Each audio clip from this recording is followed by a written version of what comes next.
Chicago sits at the edge of Lake Michigan with one exposed side and three protected ones. The Mongols have never seen a freshwater sea, they have never fought in negative wind chill, and they have never faced a city where the weather itself is a weapon that kills faster than any army. This is the invasion that ends differently from every city before it, not because of the military, not because of geography, but because of nature. 800,000 Mongol warriors just crossed the Indiana state line into the southern suburbs of Chicago at 4 a.m. on a February morning. The temperature is 11 degrees Fahrenheit. Wind chill off Lake Michigan is bringing the effective temperature to -15. The Mongol army that conquered Russia did so in winter, but Russian winter is dry cold on flat steppe, where you can see the wind coming. Chicago winter is wet cold with a wind that comes off 22,000 square miles of open water and hits you like a wall the moment you step into an open street. The horses feel it first. Chicago is the third largest city in America, with 2.7 million people inside the city limits and 9.5 million in the greater metro area. It covers 234 square miles. It has the Chicago River running through its core, a river that in February is partially frozen, unpredictable, and lined with the densest concentration of architectural steel in the Midwest. The lakefront on the east is completely impassable. Lake Michigan in February has 4-foot waves, ice shelf formations along the shore, and wind speeds averaging 25 miles per hour with gusts to 50.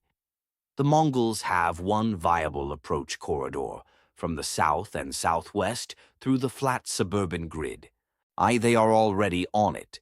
The Chicago Police Department has 11,900 officers, more than New York's 36,000 relative to city size, and significantly more than Baltimore's 2,800. Illinois National Guard has 12,000 personnel with a mobilization base at Camp Lincoln in Springfield, 200 miles south. Fort Campbell in Kentucky is 300 miles away. Scott Air Force Base in Illinois is 275 miles southeast. Response time to Chicago is longer than Houston or Baltimore. The military is further away, and winter road conditions slow everything down. The Mongols have a longer window here than in any previous city, approximately 8 hours before serious military resistance arrives. First contact happens at 5:30 a.m. on Interstate 94 at the Illinois-Indiana border. CPD units responding to reports of mass movement encounter the Mongol vanguard in conditions neither force planned for. Visibility is 200 feet in blowing snow. The Mongols' composite bows, their primary weapon, perform significantly worse in wet cold. Bowstrings absorb moisture and lose tension in freezing temperatures. A bow that fires 12 aimed shots per minute at 160 pounds of draw weight at room temperature is firing 6 to 8 shots at reduced power in -15 wind chill. The Mongols are experiencing their first significant equipment failure of the entire American campaign, and they are 30 miles from the city center. But they keep moving, because the Mongols always kept moving in winter. Their solution to cold weather warfare was simple and brutal. Move fast enough that the cold never catches you. Standing still in winter kills you. Momentum generates body heat. The entire column pushes north toward the city at maximum speed, which in these conditions means approximately 20 miles per hour instead of their usual 35. They reach the southern edge of Chicago proper, the Roseland neighborhood, at 7 a.m. The sun is rising. The temperature has dropped another 3 degrees, and the wind has picked up. Chicago's street grid is one of the most logical in America, perfectly numbered, perfectly aligned on a north-south-east-west axis. For a military force trying to navigate, it's actually simpler than Manhattan's chaos or Baltimore's harbor geography. The Mongols move through Roseland, Pullman, and South Shore in columns that follow the numbered street grid north. 95th Street, 87th Street, 79th Street, each one a wide arterial road that in summer would be open urban terrain. In February at 7 a.m., each one is a wind tunnel that funnels Lake Michigan air directly into the faces of advancing warriors at 30 miles per hour. The Chicago River presents the first serious geographical obstacle. The river runs through the heart of the city in a system of branches and channels that cuts the downtown core, the Loop, off from direct southern approach. In summer, it's crossable at dozens of bridge points. In February, the Chicago city government made a decision in 1900 that still defines the city's geography today. They reversed the river's flow to protect Lake Michigan's drinking water. The reversed Chicago River in February runs faster than natural, stays slightly warmer than it should, and creates unpredictable ice conditions that make crossing on horseback genuinely dangerous. The Mongols reach the South Branch at 8:30 a.m. The bridges are there, but the ice around the bridge supports is unstable, and the river is moving faster than it looks. 300 horses go into the South Branch of the Chicago River at 8:47 a.m. when a bridge approach collapses under concentrated weight. The river is 28 degrees. Horses in 28-degree fast-moving water survive approximately 4 minutes before hypothermia incapacitates them. The warriors survived longer. Mongol soldiers were trained to swim in cold water, but in full winter gear in a fast-moving urban river in February, survival time is under 10 minutes without extraction. The Mongols lose 300 horses and 180 warriors at one river crossing. It is the single largest casualty event of the entire American campaign across all 4 cities. And it happens before the military fires a single shot. The Loop, Chicago's downtown core, is a 35-block rectangle bounded by the elevated train system known as the L. The L runs on steel tracks 20 feet above street level in a complete loop around the downtown business district. When the Mongol vanguard reaches the edge of the loop at 9:15 a.m., they encounter something that stopped their advance in Times Square, but for completely different reasons. The L is still running. Chicago Transit Authority kept the L operating for emergency evacuation of civilians. Every 8 minutes, a train runs the full loop circuit at 35 miles per hour on elevated steel tracks directly above the street the Mongols are trying to advance through. The noise, the vibration, the steel structure blocking sight lines, the sparks from the third rail in the cold air, the vanguard stops for 11 minutes. In those 11 minutes, the wind chill drops to -18, and the first horses begin showing signs of severe hypothermia. Illinois National Guard arrives at the southern perimeter at 10 a.m., 2 hours earlier than projected because the governor activated mobilization the moment the Indiana state line crossing was reported. The 33rd Infantry Brigade Combat Team establishes a line along 31st Street on the south side with armored vehicles, infantry, and close air support from 2 AH-64 Apache helicopters that flew nap of the earth at 500 feet through blowing snow from their base at the Gary/Chicago airport. The Apaches are immediately the most effective weapon on the battlefield, not because of their firepower, which is significant, but because the Mongols cannot hear them coming over the wind noise until they are directly overhead. The psychological impact of a gunship appearing out of a blizzard at 200 feet is something no Mongol commander has a response protocol for. By noon, the military situation has stabilized into a perimeter, roughly following the Chicago River on the north and west and Lake Shore Drive on the east. The Mongols control approximately 25 square miles of the south and near south side. Unlike Houston, where they controlled 80 square miles, the combination of river obstacles, L infrastructure, and deteriorating weather has compressed their advance significantly. But 25 square miles of Chicago's south side contains 400,000 civilians. the Museum of Science and Industry, Soldier Field, and the University of Chicago, one of the most valuable concentrations of intellectual infrastructure in the world. The Mongol commander doesn't know what a university is. He knows what a large stone building full of important-looking people means. He posts guards. Day 2 is where Chicago becomes unlike any previous city. The temperature overnight drops to -4 degrees Fahrenheit. Wind chill reaches -28. This is a normal Chicago February night. For 800,000 warriors from the Central Asian steppe, it is survivable. Barely. The Mongols have survived Siberian winters, but they survived them with felt tents, dried dung fires, and the ability to move.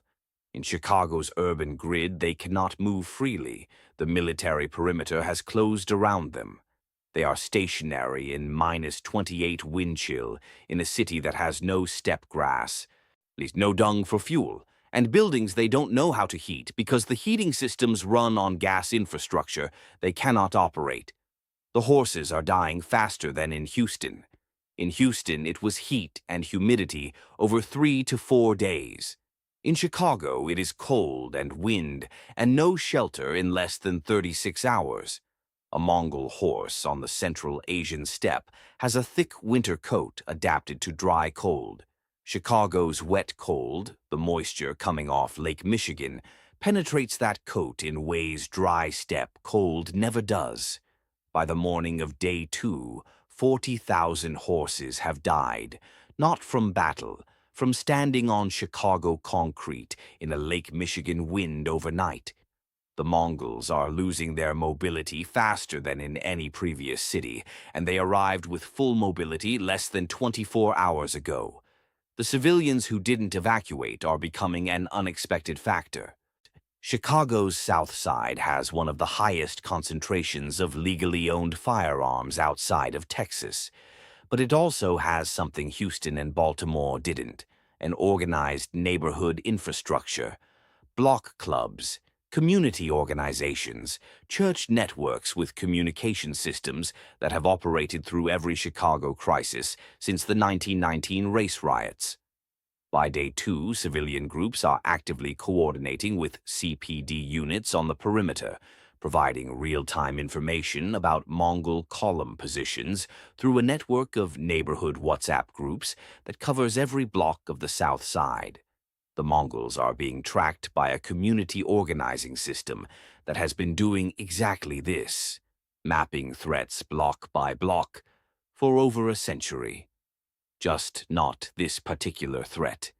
The decision that ends the Chicago campaign comes not from the Pentagon, but from the National Weather Service. At 6 a.m. on day 2, a winter storm warning is issued for the Chicago metro area. Projected snowfall, 14 to 18 inches over 36 hours beginning at noon. Wind speeds increasing to 45 miles per hour sustained. The military commanders on the perimeter run the numbers. 800,000 warriors in 25 square miles of urban terrain in a blizzard with no shelter, no functioning horses, no supply line, and no ability to move means one of two things: a negotiated withdrawal before the storm arrives, or a mass casualty event that no democratic government wants on its conscience regardless of who the casualties are.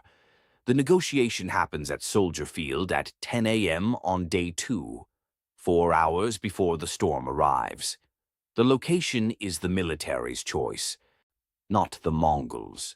Soldier Field sits on the lakefront, directly exposed to Lake Michigan wind, and the American negotiators want the Mongol commander to feel the full force of what is coming before he decides whether to accept the terms. It works. The Mongol commander has survived every climate the known world threw at him. He has not survived a Lake Michigan blizzard, and he knows it. He accepts terms in 40 minutes, the fastest negotiation of the entire American campaign. The withdrawal happens in the 4 hours before the storm arrives. It is the most disciplined military movement of the entire campaign. 800,000 warriors moving south through Chicago's grid in organized columns, leaving through the same corridor they entered, completing full withdrawal before the first snowflakes of the blizzard reach the city. The storm that arrives at noon on day 2 would have killed tens of thousands of them. The Mongol commander knew it. The American commanders knew it, and both sides made the rational decision simultaneously without either one having to admit the other had won. What Chicago revealed that no previous city did is the most counterintuitive defense planning lesson of the entire campaign. The most effective weapon against the greatest land army in human history was not the Apache helicopter, not the armored perimeter, not the 11,900 police officers. It was the weather forecast. A National Weather Service bulletin ended the Chicago campaign faster and more completely than any military action in New York, Baltimore, or Houston. The Mongols conquered the known world by mastering the environment they were born into. They met the one environment they couldn't master, a Great Lakes winter, and made the rational decision in 40 minutes that saved everyone. The after-action reports from Chicago sit in a classified Pentagon document that asks one question every defense planner now has to answer. What happens when the Mongols land in Miami in July? No river obstacles, no freezing temperatures, no blizzard coming to end the negotiation on a deadline. Miami is flat, hot, humid, and has 40 miles of coastline with no natural defensive perimeter on 3 sides. The Chicago campaign ended because nature intervened. Nature does not always intervene on your side, and there are cities on this list where it won't. 4 cities, 4 different geographies, 4 different outcomes shaped entirely by the specific character of each place. How Manhattan's island contained them. Baltimore's proximity to D.C. paralyzed the response. Houston's bayous slowed them, and its heat broke their horses. Chicago's winter ended the campaign before the military had to. The uncomfortable question sitting underneath all 4 scenarios is the same one. The Mongols always found the city that had no geographical answer. They always attacked where you weren't ready. In 4 American cities, they were stopped by islands, rivers, humidity, and blizzards. The 5th city on their list has none of those things. Subscribe, because that city is already in the script.